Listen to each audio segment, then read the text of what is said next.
artifact, if it is here. We should not give up now.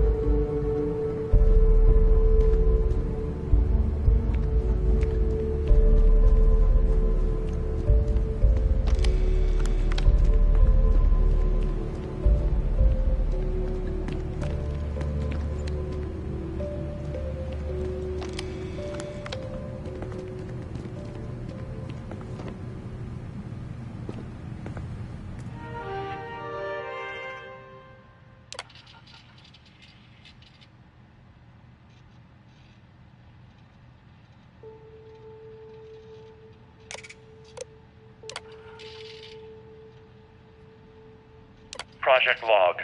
Dr. Victor Isa. We turned on the prototype today. The gravitational field around it began to fold as we long suspected.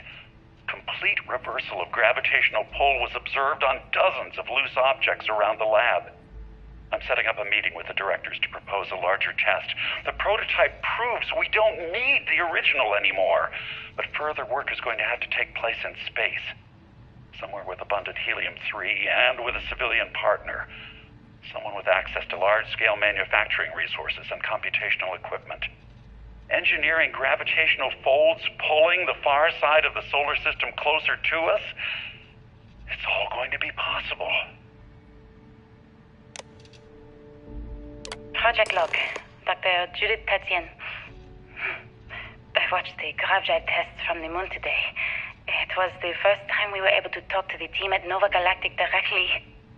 So many things were under wraps before, but now everyone wants all the publicity they can get. I'm already seeing proposals for manufacturing androids of drives, expeditions to Alpha Centauri and beyond. It's also overwhelming and worrying. It could take years. Decades before we know what all these side effects of operating a grav drive can be. But no one wants to hear that right now. Like a bunch of pioneers racing towards the edges of the frontier without knowing about the grizzly bears in the mountains.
Your skill with logs is admirable.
Where did you learn to do that? I imagine it was not part of your training as a miner.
I never actually got to visit your labs back when we were working on the grav drive projects. Seems like ancient history now. Only thing we're doing these days is launching weather satellites. Guess this is as good a retirement as any. Now, Project Demeter, you want our help manufacturing scanners to better track these new meteorological patterns we're seeing. Our guess is that the poles might be naturally shifting, causing some gravitational fluctuations that are throwing off our old models. Why do you need the scanning tolerances to be so small? What are you trying to find? I just want to be sure. It's not like we're doing much these days anyway. The glory days are over. Why not give ourselves a challenge before they write us off in the history books?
I know what I'm seeing, Victor. The data coming back from the satellites is very clear. It's the grav drives. All those jumps from the moon. At this rate, Earth's atmosphere is going to start sputtering out into space. Can the drives be fixed? I'm working on some designs that should discreetly solve the problem, under the guise of an emergency update to the fueling pumps. We're talking about the end of Earth, and you're trying to be subtle about it. Judith, the last thing we need is people losing faith in grav drive technology. That might be our only option. To what? Are you seriously saying we should abandon Earth? The timeline is under 50 years. A blink of an eye for a planet, but more than enough time for a human exodus. And what do we tell people? We say it's an act of God, one that science has found a solution for. Time for humanity to take its place in the stars. You knew, didn't you? You lied to me. All this time, I dedicated my life to this discovery, Victor. And you knew we were going to kill off our planet? You haven't seen the future I've seen. There's an infinite expanse of promise out there. A meteor could hit Earth, a plague, another world war.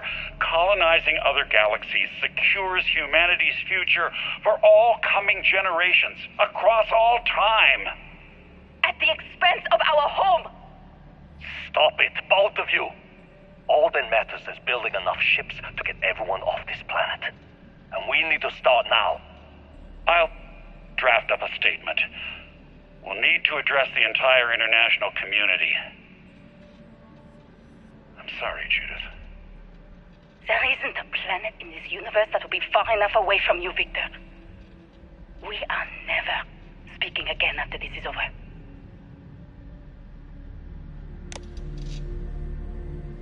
My name is Dr. Victor Isa.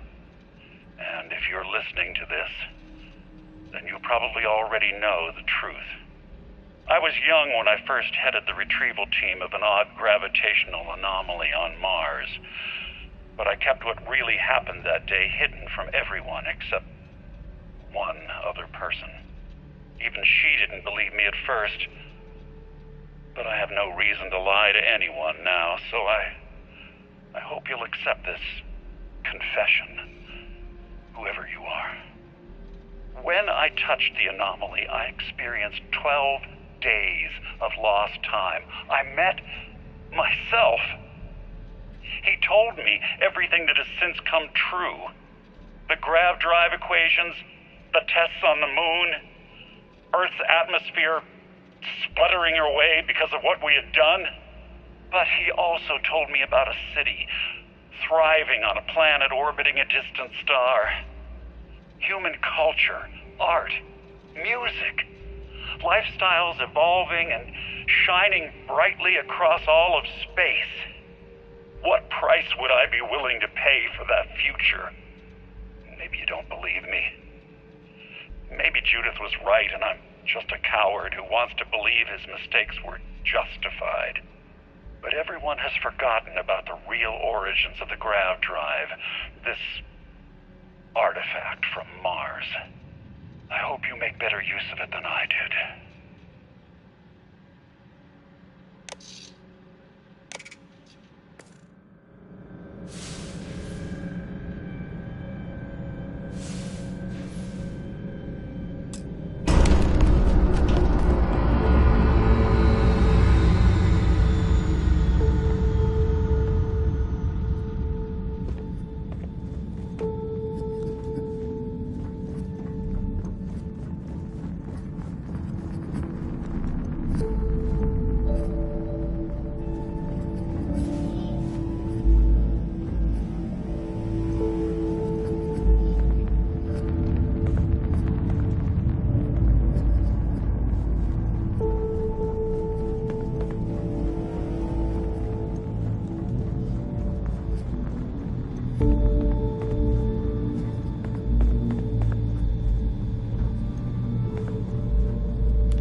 found. And it looks like other Starborn got here before us. So, you might have company.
Destined to succeed.